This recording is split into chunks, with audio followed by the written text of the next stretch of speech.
Trump, vous l'avez entendu, dont le discours est interrompu par le journaliste de la chaîne MSNBC. Le président candidat parle de votes légaux, illégaux. Petite musique qu'on entend depuis la fin de l'élection. Marie Régnier, qu'est-ce que ça veut dire? Alors, ce que Donald Trump appelle les bulletins illégaux, ce sont notamment les bulletins de vote par correspondance. Ces bulletins envoyés par courrier avant le jour de l'élection. Ce sont ceux-là qu'on dépouille en dernier, donc en ce moment.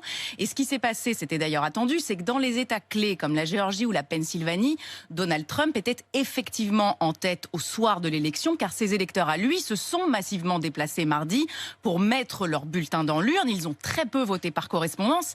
Les électeurs de Joe Biden, en revanche, ont davantage respecté les consignes sanitaires et ont donc plutôt voté par courrier pour éviter de se déplacer.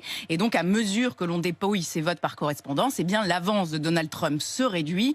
Aucun élément fondé donc dans les déclarations de Donald Trump. On peut parler de désinformation, ce qui explique qu'il était ainsi censuré par les chaînes de télé américaines. Merci Marie Régnier pour ces explications.